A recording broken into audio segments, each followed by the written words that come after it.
자, 어제 같은 급락장 뚜렷한 이유를 찾기도 어려웠습니다. 하지만 여기서도 52주 신고가를 기록한 종목들이 있었는데요. 두 분과 함께 이야기를 나눠봅니다. KR리서치의 김대준 대표님 그리고 경제 유튜버 돈쌤 정현두님 나와 계십니다. 두 분 어서 오세요. 안녕하십니까. 반갑습니다. 네. 어제 하락에 대해서 짧게만 이야기하자면은 어떤 생각을 가지고 계셨는지 김대준 대표님? 두 번째 바닥을 찍는 과정이었다. 두 번째 바닥이요? 네. 바닥인 거네요. 그러면 몇 번 있는 거예요? 알려주세요. 우리가 흔히 네. 주가의 고점이나 저점에서는 굉장히 큰 변동성들을 만들어 줍니다. 그러면 지금이 주가의 고점일까 또는 바닥일까? 라고 판단해 봤을 때 큰 변동성은 바닥을 찍는 과정으로 저는 이해하고 판단을 하고 있습니다. 바닥을 찍는 과정, 바닥을 다지는 과정으로 생각을 하고 계셨고 돈쌤님은요? 네, 저는 이제 8월 5일 날 그 검은 월요일의 네. 재방송이었다고 생각합니다. 뭐 규모만 잠깐 작았지 레토릭은 똑같다고 생각을 하고 있고요. 저도 일단 바닥을 잡아가고 있는 그 과정이라고 일단 비슷하게 생각하고 있습니다. 그래서 어제 같은 경우에 시총 상위주들이 일제히 급락했습니다. 이게 지난번에 그 블랙 먼데이, 블랙 프라이데이랑 비슷하게 네. 그냥 얻어맞았어요. 대부분 다 한 그렇죠. 3, 4% 정도 네. 얻어맞았는데 SK하이닉스가 8% 급락으로 엔비디아 10% 하락을 그대로 따라가는 그런 모습이었고 KB금융이 4%, 네이버 4.7%, 셀트리온, 삼성전자, LG엔솔 다 2%에서 3% 정도 쭉쭉 그렇게 빠지는 그런 모습이었습니다. 이게 지난번에 블랙 먼데이, 블랙 프라이데이 때 2,800에서 2,700으로 내려왔고 이제는 2,700에서 2,600으로 내려와서 빌빌대는 모습을 계속해서 좀 보여주고 있습니다. 자, 이렇게 변동성 장세 이게 점점 증시에서 가장 안 좋은 게 줄줄 흘러내려서 그렇죠. 대응도 안 되고 손절도 못하고 희망 고문만 하다가 네. 마이너스 50, 마이너스 60 이렇게 나는 장세인데 그렇죠. 어떻게 그런 장세가 좀 지속이 되고 있다고 판단을 해야 됩니까? 지금 진행 중이고요. 네. 9월 정도까지는 더 진행이 될 것 같은데 제가 희망적인 말씀을 드려볼게요. 네. 지난해 시장에서 지수의 저점 고점이 있었습니다. 지난해 지수의 저점을 찍었던 지수는 대략 한 그러니까 2,300포인트가 지난해 지수의 저점이었어요. 근데 지수의 저점을 찍었던 월은 10월이었습니다. 그리고 그 전 22년도에 지수의 저점은 2,200포인트 정도가 지수의 저점이었고요. 네. 저점을 찍었던 월은 9월이었습니다. 무슨 말이냐면 이번 달 9월장에 대해서는 대부분의 전문가와 시황을 판단하는 그 리서치 자료들을 판단해 보더라도 9월장은 약세장이다. 많이 얘기들 하세요. 네. 그런데 바꾸어서 우리가 판단을 해보게 되면 9월장은 약세장이 맞지만 바닥을 찍어가는 과정에서의 시점이 많이 나타났다. 라는 점에서 이번 지수의 하락도 바닥을 찍어가는 과정에서의 흐름이 진행되고 있는 것 아닌가 이렇게 판단합니다. 9월장은 뭐 약세장인 거를 다들 예상했기 때문에 네. 그걸 지나가는 과정으로 좀 생각을 하면 될 것 같다. 돈쌤님은 어떻습니까? 이렇게 사실 흘러내리는 장. 뭐 9월 계절성 이야기가 계속 나오는데 네. 사실 그 말은 뚜렷한 이유를 모르겠다는 겁니다. 그러니까 이유를 찾다가 뚜렷한 게 있으면 이것 때문이고 이런 게 나오면 시장이 돌아설 겁니다라고 얘기할 수 있는 상황이 아니다 보니까 보니까 9월은 뭐 안 좋았던 것 같아요. 우리도 이번 추석이 좀 기니까 그 전까지는 뭐 좀 그렇지 않을까요? 이런 식으로 해석을 할 수밖에 없는 거거든요. 그리고 말씀하신 대로 22년과 23년도 이때쯤에 바닥이기도 했었는데요. 사실 굳이 따지고 본다면 이번에 ISM 그 리포트에서 나온 멘트들이 지금 이 상황을 좀 설명해 주고 있는 것 같아요. 어제 그렇게 빠졌던 것도 그 새벽에 ISM 그 제조업 지수가 예상치를 0.3 하회하면서 또 세부 지표가 조금 더 안 좋게 나오면서 더 빠진 건데 거기 나온 멘트가 이 경기가 나빠지는 거는 둔화되는 건 맞는데 미국도 지금 우리는 이제 금투세라는 것 때문에 불투명하고 미국은 대선 때문에 불투명하잖아요. 네. 그러니까 미국 안에서도 프로젝트를 대선 이후로 좀 미뤄라라는 기업들이 많았다는 겁니다. 그러니까 이건 경기 둔화가 아니고 경기 지연이거든요. 그러면 대선이 끝나야 되는 거죠. 그리고 아무리 빨라도 9월 10일 날 있는 TV 토론에서 뭐 해리스가 다시금 치고 나가든지 트럼프가 다시 굳히든지 그림이 나와줘야 되는데 그 전까지는 뭐 이렇다 할 방향성이 없는 거예요. 네. 그러니까 수급에 끌려가니까 9월은 원래 좀 이런가 보다. 뭐 이런 식의 분석이 나올 수밖에 없는 상황이다라고 저는 생각하고 있습니다. 알겠습니다. 수습은 이제 들어온 지 신입이죠 수습닥진 때. 완전히요. 완전히 신입이에요? 네. 알겠습니다. 저 완전 줄이니. 줄이니. 진짜 제대로 하지도 못하고. 시장 들어온 지 얼마 안 된 것 같은데 네. 이런 변동성 주식 시장이 원래 이런가? 약간 이런 생각 안 듭니까? 많이 들어요. 그랬는데 또 전문가들 의견을 그래서 엄청 찾아보면 이번에 좀 유독 그렇다라고 해서 아 그렇구나 왜 하필 이제 들어왔을까? 원래 강하게 커야 네. 돼요. 아주 강하게 복장부터 몰매를 경험하는 맞고 거예요. 있습니다. 네. 알겠습니다. 이런 가운데 이제 우리 신입 그리고 주린이 분들이 아 그러면 이렇게 하락장에서도 오르는 종목이 있구나라고 느끼는 것들이 경기 방어주가 꽤 있어요. 그 중에서도 약간 이런 흐름에서 좀 방어를 해주는 그런 종목들이 있고 경기 방어주라고 하면 요거 신입을 위해서 우리 제작진이 좀 준비를 했네요. 경기 방어주 대 경기 민감주 개념을 살펴보면 경기 방어주는 경기에 상대적으로 둔감한 주식. 그러니까 뭐 경기 침체가 오건 둔화가 오건 어쨌든 수익을 필수 소비재 개념으로 쭉 가져가는 것들 통신도 있고 뭐 게임은 아닌 것 같고 음식료 쪽 뭐 이런 쪽도 있고 유틸리티 뭐 이런 쪽도 있고 경기 민감주는 반대로 경기에 민감한 주식들 철강, 반도체, 자동차 등등등등 이런 것들이 있습니다. 자, 그래서 SK텔레콤도 이 통신 중 하나여서 제가 파니까 바로 올라가더라고요. 52주 최고가 기록했습니다. 그래서 57,400원. 여기 또 배당도 많이 주잖아요. 그렇죠. 네, 괜찮습니다. 그래서 SK텔레콤 같은 이런 것들이 잘 가고 있는데 9월 달에 변동성 장세가 계속 지속된다. 그리고 앞으로 대선이라는 불확실성, FOMC 금리 인하라는 불확실성, 경기 침체라는 불확실성, 네. 아 너무 많아요. AI 캐즘이라는 불확실성. 뭐 따지고 볼 것도 없죠. 그러니까요. 그런 불확실성을 생각을 하면 이런 경기 방어주를 노려보고 투자하는 것도 괜찮은 전략이라고 생각을 해야 되는 건지. 경기 방어주 우리 주린이 보시니까 네. 첨언을 조금 더 이해하기 쉽게 설명을 드리면 네. 경기 방어주라고 하면 경기가 후퇴하는 과정에서도 우리가 필수 소비재 네. 예를 들어서 통신비 꼭 내야죠. 그쵸. 의식주 관련해서는 꼭 밥 잘 챙겨 먹어야 돼요. 그렇죠. 그래서 경기가 후퇴한다라고 또 지수가 하락한다라고 판단할 때는 이 경기 방어주 개념의 종목들이 올라가는 현상들이 많이 보여져요. 네.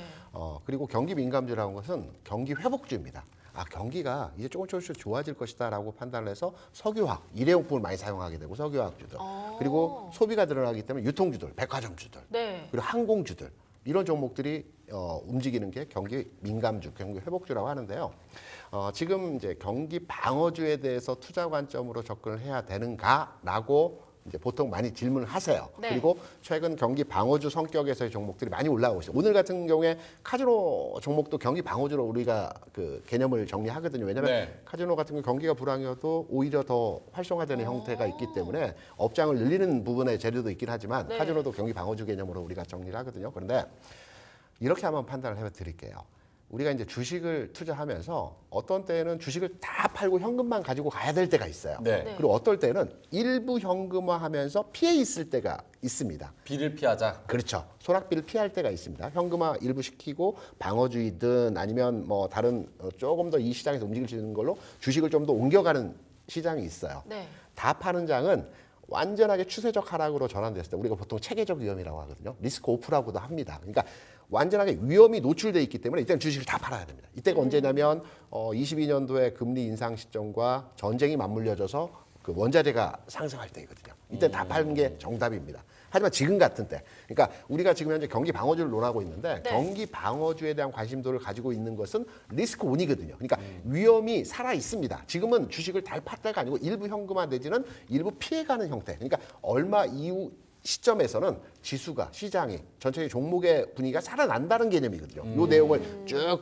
바꾸어서 이 흐름으로 전환해서 이해를 한다면 그러면 네. 지금 시점에서 제가 판단하는 경기 방어주의 투자 관점으로 적절한가 질문을 주셨는데 네. 저는 개인적으로 경기 방어주로 피해 있기보다는 지금 이미 수익률 측면에서 10% 15% 정도 물려 있는 경우들이 많이 있습니다. 그러면 시장 자체는 방어주 개념에서의 시장이 움직이고 있지만 어느 시점 이후에는 살아난다는 개념이거든요. 그러면 기다린다는 관점으로 시장을 접근하는 게 오히려 더 확률적으로 그렇죠. 투자 관점으로 유효하지 않을까라고 생각을 합니다. 아니 주식 자체가 위험 자산인데 거기서 방어하고 말고가 어디 있습니까? 그렇죠? 총공격으로 가야죠. 맞죠? 그렇죠. 공격을 하든지 아니면 벤치 앉아 있든지. 좋습니다. 요즘 김민재 선수도 앞으로 쭉 나오잖아요. 네, 그렇죠. 나갈 때 방어가 나가야 어디 되는 있습니까, 겁니다. 그래서 요즘에. 일단 그 0대 0이라고 아무리 수비를 잘해도 골을 네. 넣지 않으면 이길 수가 없으니까요. 그렇죠. 예, 그런 건 마찬가지고 그리고 보통 이제 투자할 때 우리가 경기를 많이 보잖아요. 네. 근데 경기는 사실 경기 좋냐고 물어보면 늘 하는 IMF가 더 좋았다 뭐 이런 좋았던 적이 없잖아요. 이것들을 좀 수치화한 것들이 이제 대표적인 게 아마 OECD에서 발표하는 경기 선행 지수일 건데요. 제가 가져온 거를 조금 보여드리면 뭐 전 세계 국가가 있겠지만 제일 중요한 건 미국이고 그리고 우리가 들어있는 한국인데 이번에 OECD가 그 홈페이지를 개편하면서 색깔을 바꿀 수 없게 만들어놨더라고. 그래서 제가 설명을 드릴게요. 얘가 미국입니다. 이 미국 경기 선행 지수고 그리고 이게 한국입니다. 뭐 네. 사실상 거의 비슷해가지고 요때 약간 차이가 났었는데 요때 2016년에 그 반도체 사이클이 있었잖아요. 그래서 우리나라가 조금 좋았던 거고 코로나 때는 미국이 아무래도 수업이 많다 보니까 이제 극단적인 움직임을 가져왔었는데 대체적으로는 같이 갑니다. 그렇네요. 예, 그러면 경기라고 하면 우리가 생각하는 건 우리가 이제 우리의 소비를 생각하는 건데 그건 리테일인 것이고 사실 리테일보다 더 큰 것들이 이제 큰 제조업이잖아요. 이제 이런 것들을 봐야 되는데 그러면 그 금방 얘기했던 SK텔레콤 같은 경기 방어주가 경기에 진짜 방어가 되는지를 한번 체크를 해볼 필요는 있는 거잖아요. 네. 그러면 미국하고 한국이 거의 비슷하게 간다면 미국하고 SKT를 비교해 보면 네. 미국 경기 선행지수 파란색이고 이게 이제 빨간색 SKT 주가 흐름인데 사실 뭐 진폭은 좀 있습니다만 방향이 그렇게 반대라고 보기는 조금 어렵지 않습니다. 그렇네요. 예, 이게 하락한다고 해서 뭐 방어가 되는 게 그냥 얘는 지금 계속 박스권입니다, 그냥. 예, 계속 박스권이었고 그리고 요때 너무 좋았기 때문에 박스를 상단을 약간 올라갔다가 혹은 바닥은 거의 유지되고 있는 이런 상황이거든요. 그렇다면 여기로 피해 있는다기보다는 그냥 현금을 좀 확보하면서 개인들은 가장 좋은 게 늘 주식을 갖고 있을 필요가 없잖아요. 예, 그러니까 그 경기 방어주로 가야겠다고 생각하시는 분들은 어떻게든 주식을 채워넣고 싶으신 분들이에요. 이게 중간이 없잖아요. 중간이. 그러니까 네. 아예 안 하든지 아니면 뭐라도 어떻게든 포트폴리오를 계속 짜가지고 주식을 풀로 채우시는 분들이 대부분인데 그럴 필요 없지 않느냐. 그러면 이제 개미들은 그냥 그렇다고 다 팔 수는 없어요. 다 판다는 거는 시장이 반등할 때 그걸 알아채기가 어려우니까 그래서 의미 있는 현금을 확보하는 것이 이제 경기 방어지. 뭐 굳이 경기 방어주로 우리가 할 필요가 있냐? 우리는 펀드 매니저가 아닌데. 예. 그래서 이제 개인 투자자들이 장점인데. 근데 피터 린치나 워렌 버핏도 이게 제일 부럽다고 했거든요. 뭘요? 그러니까 그냥 싸하면 팔아도 되는 거. 펀드 매니저는 기민하게 움직일 수 있는 그렇죠. 거. 펀드 매니저들이 이걸 왜 팔아야 되는지 보고를 해야 되잖아요. 살 때도 마찬가지. 그렇죠. 근데 개인 투자자들은 그냥 아니다 싶으면 방어주가 아니라 그냥 현금으로 빠져 있을 수도 있는 거거든요. 그런 게 부럽다고 여러 번 얘기를 해요. 아, 뇌동매매가 부럽다. 근데 이제 문제는 이제 그게 뇌동매매는 하면 안 되고 위험할 때 현금을 좀 빠르게 늘릴 수 있는 그런 그 절차가 생략되어 있는 게 부럽다라는 것이죠. 알겠습니다. 두 분 다 경기 방어주에 있어서 사실 주식 시장에 들어온 이상 네. 경기 방어주를 하는데 어떤 유의미한 그게 요소가 있겠냐 이런 걸로 말씀을 해주시는 것 같은데 그래서 기계적으로 제가 조금 매력을 찾아보겠습니다. 네, 네. 일단 경기 방어주는 담배도 그렇고 카지노도 그렇고 SKT도 그렇고 배당을 많이 줘요. 그렇죠. 그 배당을 많이 주는 거는 지금같이 약간 변동성 장세 그리고 불안함이 있는 장세는 일부러 배당을 한 4%뭐 이렇게만 챙겨가도 네. 사실은 수익을 확정하고 들어가는 거잖아요. 그럼요. 네. 그런 개념으로는 그래도 메리트가 있지 않을까? 메리트 있습니다. 네. 그러니까 메리트가 있는데 제가 조금 전에 경기 방어주로 회피하는 것보다는 가지고 있는 게 좀 더 나을 거다라는 말씀을 드린 이유는 타이밍상으로 늦었다라는 얘기고요. 타이밍이 중요하다. 제가 준비한 한번 자료 같이 보시면서 경기 방어주 또는 경기 침체주 지수 하락 때 우리가 피할 수 있는 종목이 과연 어떤 종목일까? 오늘 SK텔레콤을 이제 예시해서 어제 신고가 돌파했다는 말씀을 드렸지 않습니까? 네. 지금 보시는 그림은 SK텔레콤과 종합지수입니다. 상단에 있는 차트가 종합지수이고요. 하단이 SK텔레콤인데 23년 6월부터 지금까지 동시점으로 주가의 움직임을 그대로의 차트 상하단으로 비교한 겁니다. 지금 보시면 앞선 자리에서 지수가 하락할 때, 그러니까 지난해 6월부터 10월까지 지수 하락 과정에서 SK텔레콤은 올라갔어요. 그러네요. 그리고 지금 시점에서 보게 되면 7월부터 지수가 하락 과정에서 흐름이 나타날 때 SK텔레콤은 올라갔습니다. 지수가 상승할 때는 일부 동조하고 비동조하고 그냥 왔다 갔다 합니다. 상승할 때는. 근데 하락할 때는 SK텔레콤 같은 건 아까 말씀드렸다시피 안전한 주식. 그래. 주식 투자는 그냥 사서 배당 투자하는 게 가장 안전해. 라고 네. 해서 피하는 성격에서의 투자도 일어나게 되는 겁니다. 그래서 경기 방어주 차원에서의 주가 움직임이 시장이 하락할 때 나타나는 현상들이 많이 나타나요. 근데 이거는 미리 선제적으로 진입을 하지 않았더라면 현 시점에서 방어주로 패했을 때 수익률이 그다지 크지 않다라고 보고 있고요. 두 번째, 지금이 경기 침체이냐, 경기 방어주로 피할 때냐라고 판단했을 때는 저는 그거에 대해서는 논란의 여지가 있다고 보고 있어요. 미국에서 네. PMI 그제 나왔고요. 어제 ISM 제조업 지수 나왔지 않습니까? PMI 같은 경우는 조금 올라갔고 ISM 제조업 지수는 약간 하락을 했어요. 근데 미국 같은 경우는 최근에 나온 GDP 성장률 같은 경우에 예상치가 2.8이었는데 3.0으로 증가시켰어요. 이건 뭐냐면 소비재 상품의 증가가 나타나면서 생산재 기업들의 구매 동향이 약간 저조하더라도 경기 침체로 볼 수 없다라는 내용으로 성장률이 올라간 거거든요. 그래서 저는 경기 침체에 대한 흐름으로 판단할 수 있는 내용에서의 최근 데이터의 흐름이 아니라고 판단되고 있고요. 반면에 경기 방어주가 올라가고 있지만 경기 민감주도 올라가고 있어요. 무슨 말이냐면 미국에서 코카콜라 그리고 월마트 주가가 신고가 갱신하면서 주가 상승하고 있거든요. 반면에 3M이라든가 캐터필러 같은 종목들도 주가 상승 흐름에서 M7보다 좋습니다. 국내로 넘어와서 볼게요. SK텔레콤이 경기 방어주 개념의 주가 상승하고 있지만 석유화학 종목도 오늘 2, 3%대 상승하고 있어요. 유통주, 백화점주들도 오늘 3, 4%대 상승하고 있어요. 항공주, 대한항공도 3, 4%대 상승하고 LC사들이 5, 6%대 상승하고 있어요. 이게 무슨 말이냐면 지금 현재는 경기가 후퇴인지 아니면 경기가 살아나고 있는지 아주 애매한 구간이어서 방어주와 민감주가 교차하면서 같이 움직이고 있는 상황입니다. 그래서 지금 시점에서 꼭 피할 필요는 없다. 전략적인 투자, 본인이 가지고 있는 종목 내에서 시점을 달리해서 투자 관점만 가져가면 된다라고 생각합니다. 알겠습니다. 돈쌤님께도 같은 질문 드린다면 배당 같은 거를 챙기는 데 있어서도 수익을 확정진다는 거에 그렇죠. 일단 뭐 메리트가 좀 배당 있을 것 투자라고 하면 장기 성향에 좀 안정적으로 가져가겠다는 이제 대표적인 투자 성향이잖아요. 그런데 그 배당을 볼 때는 일단 쉽게 말해서 우리들 기준으로 얘기하면 은행 예금을 봐야죠. 은행 예금이 예전보다는 높아져 있는 상황이기 때문에 같은 배당 4%가 예전의 4%와 지금 4%가 똑같은 매력이냐라고 보기에는 조금 다를 수 있겠다라는 부분이 있고요. 그리고 이제 경기가 둔화된다는 것은 침체는 뭐 나중 이야기를 하더라도 경기가 둔화된다는 건 그래도 아무리 둔화가 돼도 살 건 사는 사람들이 있기 때문에 그리고 이제 월마트나 이런 그 필수 소비재 같은 거기에 나오는 수익은 수익 모델이 오히려 온전한 거예요. 그러니까 안전한 수익에 프리미엄을 주기 시작하는 거죠.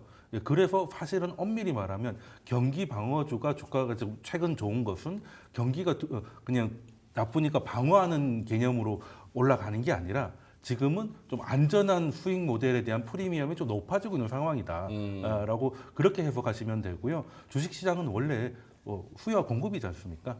그래서 지금은 그 경기가 둔화된다면 이제 성장하는 애들보다 늘 경기가 나빠도 장사가 되는 곳에 프리미엄이 높아지는 거는 자연스러울 수 있으니까 어느 정도는 예전보다 좀 높아질 수 있으나 그런데 이게 과연 주도주로 나올 수는 있을 것인지에 대해서는 의문이 있고요. 개미들은 현금 아닌 주도주에서 놀아야 되는 거 아니겠습니까? 그죠? 네. 요거는 여담인데 네. 우리나라의 경기 방어주나 전반적인 배당 성향이 미국 쪽보다 낮죠? 미국은 일반적으로 배당 성향을 볼 때 S&P 배당 지수 펀드라고 있거든요. 네. 그러니까 배당 지수 펀드보다 금리가 높으냐, 금리가 낮으냐에 따라서 돈의 줄기가 주식시장으로 가느냐, 채권시장으로 갑니다. S&P 배당 지수 펀드의 배당 수익률이 2.5에서 3% 왔다 갔다 하면 되거든요. 그러니까 금리라고 하는 건 10년 만기 국채 수익률을 말하는 거거든요. 10년 만기 국채 수익률이 3%를 넘어가게 되면 돈이 주식시장에서 채권시장으로 넘어가게 돼요. 그렇죠. 그리고 반대로 3% 이하로 내려오는 수준에서의 상황이 나타나게 되면 돈이 채권시장에서 주식시장으로 넘어오는 상황에서의 흐름들을 보여주거든요. 그러면 우리나라 배당 지수에 대한 부분을 말씀해 주셨는데 우리나라 배당 지수의 평균적인 수익률은 2% 초중반입니다. 와, 너무 짜다. 미국보다 약간 낮죠. 그리고 배당을 하는 기업 자체가 그렇게 많이 한 200개가 좀 넘는 기업들입니다. 코스닥은 전혀 없고요. 거래소 기준으로 봐서. 그래서 배당 수익률 측면에서 보면 미국이 우리보다 조금 높다. 거기는 한 2.78% 되고요. 우리는 2% 초반이 배당 수익률 정도의 투자. 사실 뭐 배당을 더 많이 줄 수 있게 만들어 주는 게 또 밸류업이잖아요. 네. 그래서 이제 그런 것들이 좀 어느 정도 성과를 낸다면 너무 짠 게 좀 적당히 짠 걸로 좀 올라가지 않을까. 하다못해 배당에 대한 세금을 뭐 줄인다 하더라도 해외 같은 경우는 해외 투자자들에게 대한 뭐 배당에 대해서는 세금을 면세해 준다거나 해서 이제 해외에 장기 자금을 유도하는 그런 정책들도 있거든요. 그래서 지금 당장 우리나라에서 감세가 힘들다면은 해외 자금에 대한 그 분리과세라든가 아니면 나가서 면세까지도 한번 고려해 볼 필요가 있지 않을까. 그렇게 된다면 부동산뿐만이 아니라 부동산 공화국이라는 말만 계속 나오는데 주식도 자산 형성의 중요한 한 축이거든요. 이제 그런 것들을 좀 만들어갈 필요가 있다. 저는 생각합니다. 근데 또 그런 얘기를 들었거든요. 물리면 공부한다고. 네, 그렇죠. 네. 제 장구가 파라니까 그냥 계속 공부를 하게 되더라고요. 일단은 사고 그다음 공부하면 돼요. 근데 그러다 보니까 요즘 네. 통신주 좀 많이 떠오르는 것 같던데. 통신주 좋죠. SK텔레콤 외에 좀 지켜볼 만한 다른 통신주도 있나요? 비슷한 흐름에서 KT도 동반 흐름에서의 모습을 가져가고 있고요. 우리가 네. 통신주라고 하면 통신 부품주를 많이 생각하는 경우들가 많아요. KMW라든가 기타 통신주들 많이 하는데 아까 필수 소비재 말씀드렸죠. 네. 우리가 경기가 안 좋아도 자산이 줄어들어도 꼭 내야만 되는 돈들, 수도, 가스, 전기, 통신비. 그러니까 통신 3사를 얘기하는 겁니다. 통신주를 얘기할 때는 통신 3사를 얘기하는 거거든요. 그래서 통신주 관점에서 다른 통신주를 말씀하신다면 이 3사 중에서 SK텔레콤이 가장 주가 탄력적인 측면이 가장 높고요. 다음이 뭐 KT, 뭐 LG U+ 정도가 후발주로서의 움직임인데 투자한다면 가장 강한 종목을 투자해야 되겠죠. 그래서 SK텔레콤은 한 종목이고 대표적으로 SKT를 많이 얘기하는 겁니다. 그러면 저 통신주는 이제 장기적으로 가져간다고 봐야 되는 거죠? 아니죠.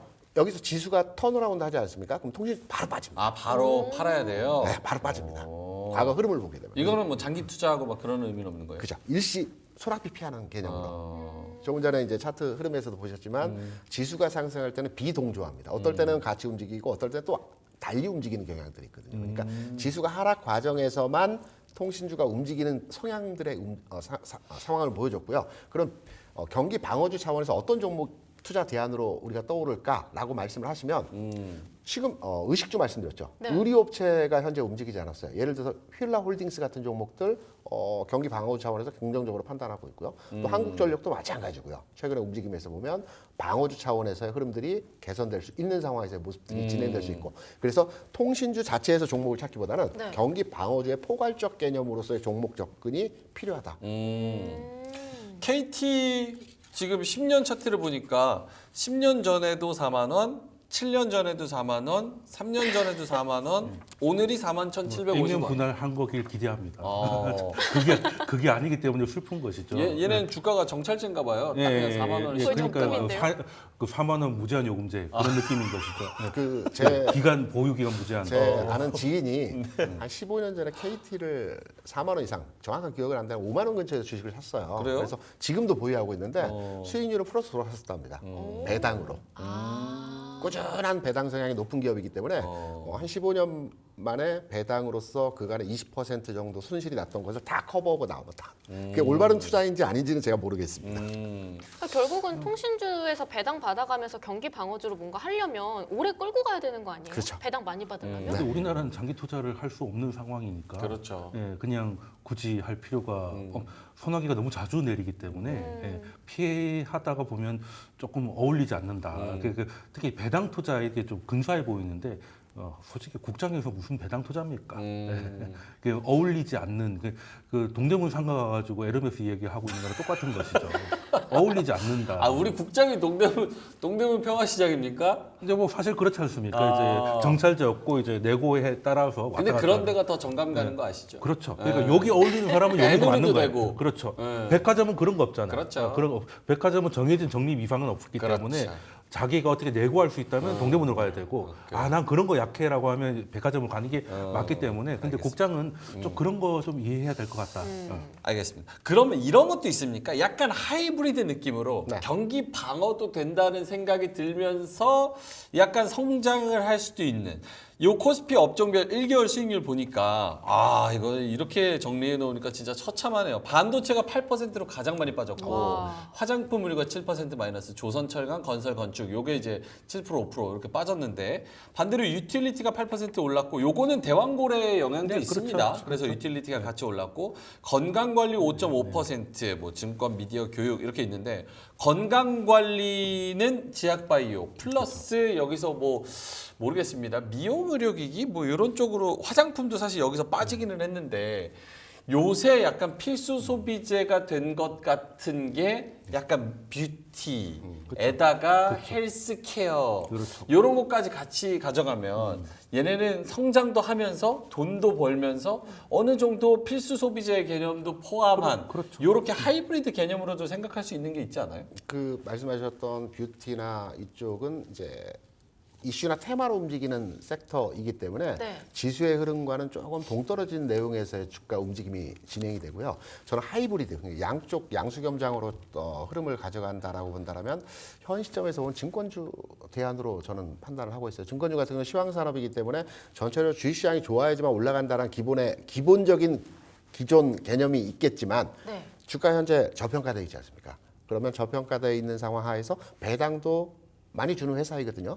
지난해 같은 경우는 PF 관련해서 배당을 그렇게 많이 주지 않았지만 네. 올해는 배당을 많이 줄 수 있는 상황에서 여건이 마련됐고 그러면 하이브리드 측면에서 주가가 저평가돼 있고 하반기 배당도 노려볼 수 있고 이런 두 가지 양수겸장으로 투자 관점으로 본다면 증권주 정도 저는 괜찮을 것 같아요. 또 선생님. 저는 저거 1개월이라서 그렇지 네. 사실 저기 반도체 제일 많이 빠졌잖아요. 그 반도체가 빠질 게 그나마 있으니까 빠지는 거예요. 그러니까 오른 게 있으니까 빠지는 거고 길게 보면 좀 다르다고 생각을 하고 뭐 사실 뭐 배당도 하고 하이브리드도 하고 다 좋은데 개인 투자자들 그렇게 돈 많은 경우가 별로 없거든요. 그러니까 저는 그냥 현금 아니면 주도주로 가야 되는 게 맞는데 지금 봤을 때 금리가 이제 인하될 때는 그러니까 지금까지 얼마 전까지는 이제 인플레이션 시대였기 때문에 인플레이션보다 매출이 높아지는 그런 산업의 프리미엄을 받았잖아요. 그래서 이제 엔비디아가 잘 나갔던 것이고, 근데 지금 좀 흔들리고 있는 것은 이제 금리 인하가 기정사실이 됐기 때문에 이제부터는 그래서 이제 인플레이션은 끝났는데, 그리고 돈을 결과적으로 얼마 버느냐 이제 수익성의 키를 잡을 거라고 보는데 어떤 게 수익성을 유지할 수 있을까를 봤을 때.